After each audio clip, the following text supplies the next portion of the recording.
Good morning. It's Monday today. It's the 19th of November. Today is the day in the Christian calendar when we commemorate St. Elizabeth of Hungary. Married at 14, widowed at 20, relinquished all her possessions, gave them to the poor, and joined the newly formed Order of St. Francis. You might want to look her up. Today I want to talk a little bit about biblical criticism. Yesterday we had the Gospel of Mark, where one of the disciples says to Jesus, "Look at the temple, look at the size of the stones, look at how wonderful this is." And Jesus' reply is that it's all going to be torn down and not one stone's going to be left on top of another. Well, we know that that happened in 70 AD, and so there are biblical and historical issues about when Mark's Gospel was written, and about whether the writer of Mark's Gospel is writing before the destruction of the temple by the Roman army in 70 AD, or whether the destruction of the temple is forecast, predicted, prophesied by Jesus, and written down in Mark's Gospel earlier than its actual happening. I tackled this in my sermon yesterday morning, and I wonder how many of my fellow clergy have that kind of trust that people can do good things with the right information.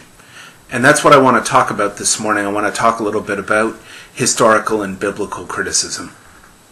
I know this is difficult, especially on you fellow clergy, and I know that many of you are afraid of what's going to happen if what you learned in seminary gets communicated to your parishioners. Well, I'm sorry, it's going to happen. In 2009, Bart Ehrman published a very well-written, well-researched book called Jesus Interrupted, in which he tackles exactly the issue of why clergy aren't honest with the congregations committed to their care about what they learned in divinity school about the Bible. He says there are a number of reasons that clergy don't talk about these things. Many of them are the reasons that I left my THM program in the middle. I didn't know how what I was learning was ever going to help me preach to people healing words, how it was ever going to help me become the kind of pastor that assured people of God's love, compassion, and care. But truth is truth, and truth is of God. And we need to get over the things that we wrongly place our hope in, so that we can then see past them to the true things where our hope should actually be placed. And we need to help our parishioners with this. And we need to do it in ways that are loving, kind, and gentle, but always rigorously intellectually honest. One of the reasons I'm concerned about this, and I want to address it now, is because I have 3 children who have all attended university. One of them is in the 4th year of an undergraduate program in humanities. He left home, left high school, went to university, and took a Introduction to Religion course. Now, a lot of Christian kids take Introduction to Religion course because they know that it's going to be an easy credit for them, because they know they've been confirmed, they've gone through confirmation class, they've sat in church, they've been through Sunday school, they know their Bible inside out, and they think this is going to be a breeze. And then they get there, and the textbook is Bart D. Ehrman's historical, what's it called? I wrote it down here somewhere. Let me make sure I get it. The New Testament, as a historical introduction to the early Christian writings.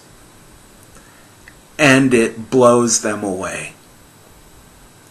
And they come out of a single introductory religion course in university wondering why they've been in church for 18 or 17 years and nobody ever told them this.